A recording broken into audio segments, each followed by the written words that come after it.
Welcome back to my channel viewers, आप सभी का वेलकम है। आज की इस वीडियो में हम लोग डाइजेस्टिव सिस्टम टॉपिक से रिलेटेड क्वेश्चन आंसर सॉल्व करेंगे। अगर आपने ये टॉपिक पढ़ लिया है तो आप इन क्वेश्चन को ज़रूर सॉल्व कीजिए। इससे जो आपने पढ़ा है वो और भी क्लियर हो जाएगा। तो चलिए स्टार्ट करते हैं इस वीडियो को। वीडियो अच्छी लगे तो लाइक शेयर सब्सक्राइब ज़रूर कीजिएगा। क्वेश्चन नंबर 1 है, मानव पाचन तंत्र की प्रक्रिया में शामिल चरणों को सही अनुक्रम में व्यवस्थित करें। यहाँ पे सही अनुक्रम में व्यवस्थित करना है ह्यूमन डाइजेस्टिव सिस्टम के प्रोसेस को। तो सबसे पहले क्या होता है, सबसे पहले होता है इंजेशन यानी कि अंतःग्रहण। सबसे पहले फूड को टेक करते हैं, उसके बाद डाइजेशन स्टार्ट होता है यानी कि पाचन आएगा। देन उसके बाद आएगा एब्जॉर्प्शन यानी कि जितने भी फैट, एनर्जी, प्रोटीन का डाइजेशन के बाद जो एनर्जी मिलती है उसको एब्जॉर्ब किया जाता है। उसके बाद आत्मसात होता है और उसके बाद एंड में होता है इजेशन। तो करेक्ट यहाँ पे सीक्वेंस जो दिया है वो है ऑप्शन बी। करेक्ट आंसर हो जाएगा ऑप्शन बी। क्वेश्चन नंबर 2 है, मानव की आहार नाल यानी कि जो एलिमेंट्री कैनाल होता है लगभग कितना फीट लंबा होता है। ठीक है, तो ध्यान रखिएगा, अगर फीट में पूछा जाए तो 32 आएगा, अगर इससे मीटर में पूछा जाए तो 9 मीटर होता है। यहाँ पे फीट में पूछा गया है तो एलिमेंट्री कैनाल कितनी होती है, लगभग फीट में 32 होती है। तो करेक्ट आंसर हो जाएगा यहाँ पे ऑप्शन डी। क्वेश्चन नंबर 3 है, यकृत जिसे लीवर कहते हैं, तो यकृत द्वारा निकलने वाले बाइल जूस का क्या काम होता है। तो देखिए, जब भोजन ओसोफिगस यानी कि जो फूड पाइप होता है जब उससे जाता है तो वो स्टमक में पहुंचता है। स्टमक में क्या होता है, HCl प्रेजेंट होता है, जिसकी वजह से जो नेचर हो जाता है फूड का वो एसिडिक हो जाएगा। तो जब वो वहाँ से आगे बढ़ता है यानी कि फूड जब स्टमक से गुजरता है तो वो स्मॉल इंटेस्टाइन में पहुँचता है। उस वक्त जो भोजन होता है वो आपका बेसिक हो जाता है।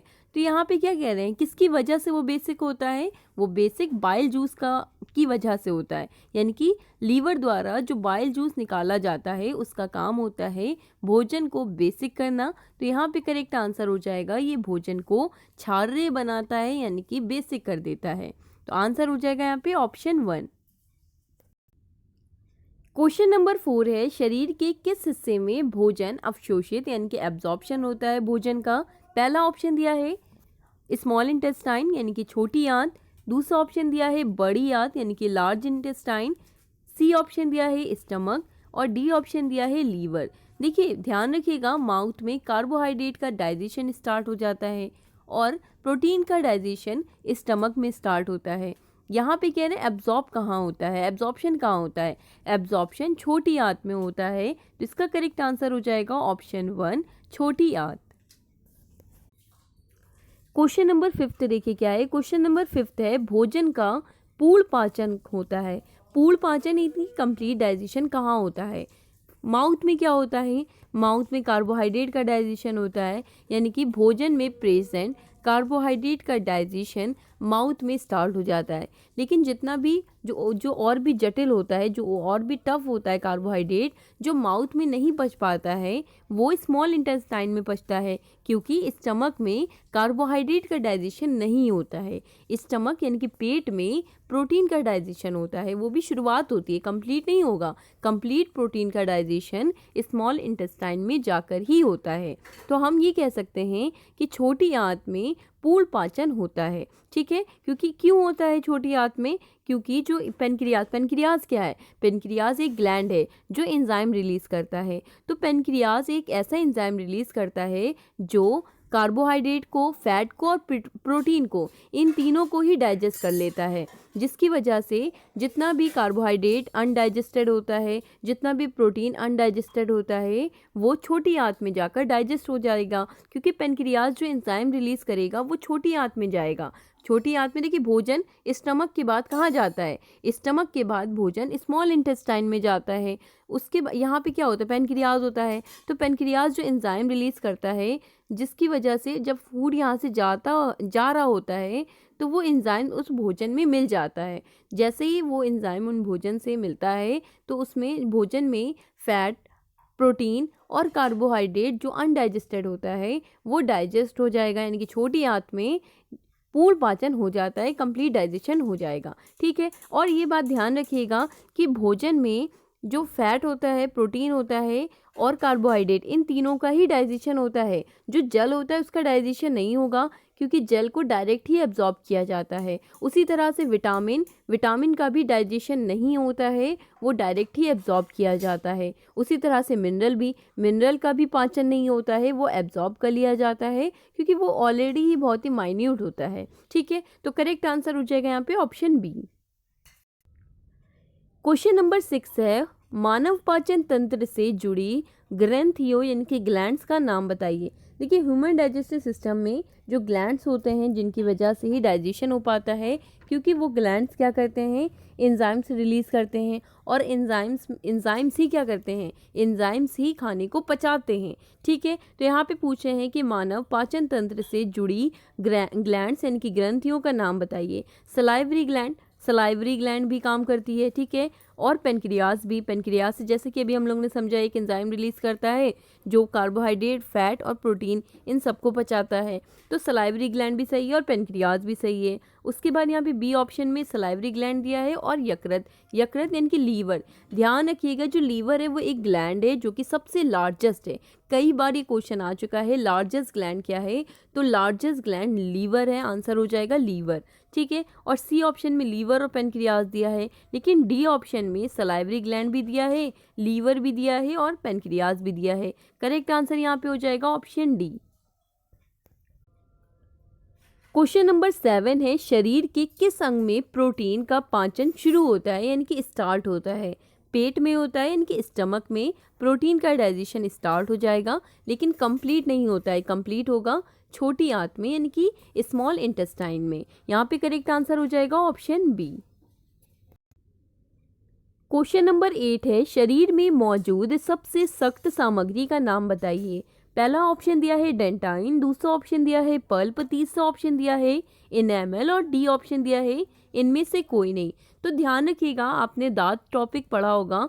ठीक है, इसमें जो ऊपर का लेयर होता है वो होता है इनेमल, और यही क्या होता है, यही सबसे कठोर भाग होता है शरीर का। अगर पूछा जाए आपसे कि सबसे कठोर भाग क्या होगा, तो सबसे कठोर भाग होता है इनेमल, जिसकी वजह से ही जो दांत होते हैं वो सफ़ेद दिखते हैं। ठीक है, अगर पूछा जाए कि सबसे मजबूत क्या होता है, तो सबसे मजबूत जबड़ा होता है। यहाँ पे करेक्ट आंसर हो जाएगा इनेमल, जिसकी वजह से ही जो दांत होते हैं वो सफ़ेद दिखते हैं। ये शरीर का सबसे कठोर भाग होता है, इसको ध्यान रखिएगा, इनेमल। क्वेश्चन नंबर 9 है, मनुष्य के जीवन काल में कितने दांत 2 बार विकसित होते हैं। ठीक है, 2 बार निकलते हैं। तो दूध के दांत होते हैं जिनकी संख्या कितनी होती है, नंबर कितने होते हैं, 20। ठीक है, 20। तो यहाँ पे आंसर हो जाएगा ऑप्शन सी 20। क्वेश्चन नंबर 10 है, मनुष्य में कृंतक दांतों की संख्या कितनी होती है, यानी कि इंसीजर की पूछ रहे हैं। तो जो सामने के 4 दांत होते हैं वही इंसीजर होते हैं। ऊपर 4 होंगे, नीचे भी 4 होंगे, तो कुल कितने इंसीजर हो जाएंगे, कुल इंसीजर हो जाएंगे 8, जो कि यहाँ पे ऑप्शन ए दिया है। अगर आपसे पूछा जाए कैनाइन यानी कि रंधक दांतों की संख्या कितनी होगी कुल, तो देखिए यहाँ पे जो 4 सामने दांत होते हैं ये तो इंसीजर हो जाएंगे, उसके पास में 2 इस तरह से दांत होते हैं जिसे कैनाइन कहते हैं, यानी कि रंधक दांत बोलते हैं। 2 ऊपर होंगे तो 2 नीचे भी होंगे, तो कुल कितने हो जाएंगे, कैनाइन यानी कि रंधक 4 हो जाएंगे। अगर आपसे पूछा जाए प्रीमोलर, तो प्रीमोलर की कुल संख्या कितनी होती है, 8 होगी। क्यों होगी, क्योंकि इसके बाद जो 4 दांत होते हैं वो आपके प्रीमोलर होते हैं। तो कुल संख्या अगर प्रीमोलर की पूछ जाए तो कुल संख्या हो जाएगी 8, 4 ऊपर 4 नीचे। अगर आपसे पूछा जाए कि मोलर यानी कि मोलर की संख्या कितनी होगी, तो मोलर की हो जाएगी 12, क्योंकि जो 4 दांत होंगे उसके बाद 3 दांत और होते हैं जो मोलर होंगे। तो 3 ऊपर होंगे, 3 इस साइड होंगे, 3 इस साइड होंगे, तो टोटल कितने हो जाएंगे, 6 हो जाएंगे। तो कुल संख्या कितनी हो जाएगी, मोलर की 12 हो जाएगी, प्री मोलर की कुल संख्या 8 हो जाएगी, कैनाइन की 4 हो जाएगी और इंसीजर की 8 हो जाएगी। यहाँ पे पूछा गया था इंसीजर, तो इंसीजर होते हैं 4 सामने वाले जो दांत होते हैं, तो 4 ऊपर 4 नीचे, तो कुल हो जाएंगे 8, आंसर आ जाएगा ऑप्शन ए। क्वेश्चन नंबर 11 है, मनुष्य में लार ग्रंथि यानी कि सलाइवरी ग्लैंड की संख्या कितनी होती है। तो ध्यान रखिएगा 3 जोड़ी होती है लार ग्रंथि, तो यहाँ पे करेक्ट आंसर हो जाएगा ऑप्शन बी 3 जोड़ी। कौन कौन सी, एक होती है पैराटिड, पैरा जो टिड होती है वो सबसे बड़ी होती है, सबसे बड़ी, जो कि और सांप में जहर का काम करती है, इसको भी ध्यान रखिएगा, ठीक है। सांप में यही जहर का काम करती है। पैरोटिड सबसे बड़ी होती है, दूसरी होती है सबलिंगुअल और तीसरी होती है सब मेडुलर, ठीक है। तो 3 जोड़ी लार ग्रंथि होती है, तो करेक्ट आंसर हो जाएगा यहाँ पे ऑप्शन बी। क्वेश्चन नंबर 12 है गैस्ट्रिक जूस निकलता है, तो गैस्ट्रिक जूस हमेशा स्टमक यानी कि पेट से निकलता है, जिसे हिंदी में कहते हैं अमाशय। तो यहाँ पे आंसर हो जाएगा अमाशय भित्ति से। क्वेश्चन नंबर 13 है मनुष्य के शरीर में कौन सी सबसे बड़ी ग्रंथि यानी कि लार्जेस्ट ग्लैंड है, तो ध्यान रखिएगा लीवर लार्जेस्ट ग्लैंड है, ठीक है। तो आंसर हो जाएगा यहाँ पे ऑप्शन बी यकृत। क्वेश्चन नंबर 14 है पित्त जिसे कहते हैं बाइल, तो बाइल का निर्माण होता है, यहाँ पे पूछ रहे हैं कि निर्माण होता है, तो हमेशा ध्यान रखिएगा लीवर निर्माण करता है बाइल का, यानी कि यकृत में होता है। तो करेक्ट आंसर आ जाएगा यहाँ पे ऑप्शन बी यकृत में। अगर पूछा जाए कि बाइल जूस का यानी कि स्टोर कहाँ किया जाता है, तो स्टोर हमेशा पित्ताशय में किया जाता है, ठीक है। पित्त का स्टोर कहाँ होता है, तो पित्त का स्टोर यानी कि बाइल जूस का स्टोर गॉल ब्लेडर में होता है, पित्ताशय में होता है। लेकिन अगर पूछा जाए निर्माण, तो निर्माण यकृत में यानी कि लीवर में। तो करेक्ट आंसर हो जाएगा क्वेश्चन नंबर 14 का, क्योंकि यहाँ पे पूछा है कि पित्त का निर्माण कहाँ होता है, यानी कि बाइल का निर्माण होता है लीवर में यकृत में। तो आंसर हो जाएगा यहाँ पे ऑप्शन बी। क्वेश्चन नंबर 15 है मुख में स्टार्च का शर्करा में पाचन किसके द्वारा होता है। यहाँ पे क्वेश्चन में पूछा है मुख में क्या होता है, मुख में सलाइवरी ग्लैंड प्रेजेंट होते हैं, और जो सलाइवरी ग्लैंड एंजाइम रिलीज करते हैं वो है टाइलिन, और ये जो टाइलिन नामक एंजाइम है यही स्टार्च को कन्वर्ट कर देता है माल्टोज में। यहाँ पे करेक्ट आंसर हो जाएगा ऑप्शन बी एमाइलेज। देखिए एमाइलेज एंजाइम जो है वो पेनक्रियाज रिलीज करता है, पेनक्रियाज जो एंजाइम रिलीज करता है वो है एमाइलेज, जो स्टार्च का पाचन करता है, लेकिन वो मुख में नहीं होता। यहाँ पे क्वेश्चन में लिखा है मुख में, तो मुख में टाइलिन नामक जो एंजाइम होता है वो ही स्टार्च का डाइजेशन करता है, स्टार्च को कन्वर्ट कर देता है माल्टोज में। देखिए अभी डाइजेशन कंप्लीट नहीं होता है मुख में कार्बोहाइड्रेट का, कंप्लीट होता है स्मॉल इंटेस्टाइन में जाकर ही, ठीक है। और यहाँ पे जो पेप्सिन दिया है, जो पेप्सिन नामक एंजाइम है ये प्रोटीन का डाइजेशन करता है, ये प्रोटीन को पेप्टोन में कन्वर्ट कर देता है, और ये जो लाइपेज है ये फैट का डाइजेशन करता है, ठीक है। यहाँ पे करेक्ट आंसर हो जाएगा option B ptyalin. Question number 16 है पाचन तंत्र का हिस्सा नहीं है, तो लीवर तो हिस्सा है, ठीक है, गॉल ब्लेडर भी है और इंटेस्टाइन भी है। यहाँ पे आंसर हो जाएगा ऑप्शन सी। क्वेश्चन नंबर 17 है दूध दूध में क्या होता है, प्रोटीन होता है, ठीक है। क्वेश्चन नंबर 17 देखिए क्या है, क्वेश्चन नंबर 17 है दूध जो कि जिसमें प्रोटीन पाया जाता है, तो दूध प्रोटीन को पचाने वाला एंजाइम है, तो कौन सा एंजाइम है, पेप्सिन। देखिए पेप्सिन जो है वो प्रोटीन का डाइजेशन करता है, लेकिन प्रोटीन को पेप्टोन में कन्वर्ट करता है। यहाँ पे लिखा है दूध, तो दूध में आ जाएगा रेनिन, क्योंकि रेनिन नामक जो एंजाइम है वो दूध को दही में कन्वर्ट करता है। तो यहाँ पे करेक्ट आंसर हो जाएगा ऑप्शन सी रेनिन, ठीक है। ट्रिप्सिन क्या करता है, ट्रिप्सिन भी प्रोटीन को पचाता है, प्रोटीन को वो प्रोटीन अब देखिए जब प्रोटीन पेप्टोन की फॉर्म में होता है तो उसको ट्रिप्सिन नामक एंजाइम यानी कि डाइजेस्ट करता है, जो कि पेप्टाइड में कन्वर्ट करता है। यहाँ पे पूछा उन्होंने दूध, तो दूध को दही में कन्वर्ट करता है रेनिन नामक एंजाइम, जो कि यहाँ पे ऑप्शन सी दिया है। क्वेश्चन नंबर 18 है अधिकतम पोषक तत्व रक्त में कहाँ से अवशोषित यानी कि एब्जॉर्प्शन कहाँ किया जाता है। लार्ज इंटेस्टाइन में जल का होता है एब्जॉर्प्शन, ठीक है। पानी का एब्जॉर्प्शन लार्ज इंटेस्टाइन में होता है, माउथ में नहीं होता है, पेट में नहीं होगा, छोटी आंत में। करेक्ट आंसर क्या हो जाएगा यहाँ पे छोटी आंत। क्वेश्चन नंबर 19 है लार यानी कि सलाइवा में कौन सा एंजाइम पाया जाता है। तो मैंने आपको बताया कि जो 4 मेन एंजाइम पाए जाते हैं सलाइवा में यानी कि लार ग्रंथि से जो 4 एंजाइम निकलते हैं वो है लाइसोजाइम, टाइलिन, डाइस्टेज, ठीक है, और चौथा है म्यूकस। यहाँ पे दिया है ऑप्शन में बी, यानी कि जो टाइलिन है यही इसका आंसर हो जाएगा, क्योंकि टाइलिन नामक एंजाइम स्टार्च का पाचन करता है जो कि सलाइवा में मिलता है, ठीक है। सलाइवा में एंजाइम कौन सा होता है, टाइलिन होता है। रेनिन का होता है, रेनिन एंजाइम जो होता है वो स्टमक में होता है, ठीक है। तो यहाँ पे करेक्ट आंसर हो जाएगा ऑप्शन बी। क्वेश्चन नंबर 20 है, पेट में भोजन को पचाने के लिए निम्नलिखित में से किसकी खास आवश्यकता होती है? पहला ऑप्शन दिया है एयर, दूसरा ऑप्शन दिया है वाटर, तीसरा ऑप्शन दिया है एंजाइम और चौथा ऑप्शन दिया है मिनरल। तो यहाँ पे करेक्ट आंसर हो जाएगा एंजाइम की ज़रूरत होती है। ठीक है, एंजाइम्स ही भोजन को पचाते हैं। ध्यान रखिएगा, जो फूड में जो वाटर प्रेजेंट होता है, मिनरल प्रेजेंट होता है, इसका डाइजेशन नहीं होता है। डाइजेशन किसका होता है? कार्बोहाइड्रेट का, फैट का और प्रोटीन का।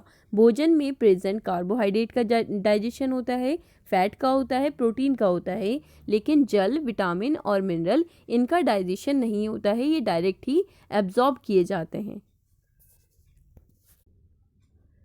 क्वेश्चन नंबर 21 है, लार यानी कि सलाइवा किसके पाचन में सहायक होती है? मैंने आपको बताया है माउथ में कार्बोहाइड्रेट यानी कि स्टार्च का डाइजेशन होता है और माउथ में ही सलाइवा होता है, लार होता है। तो यहाँ पे आंसर क्या हो जाएगा? ऑप्शन बी हो जाएगा, स्टार्च।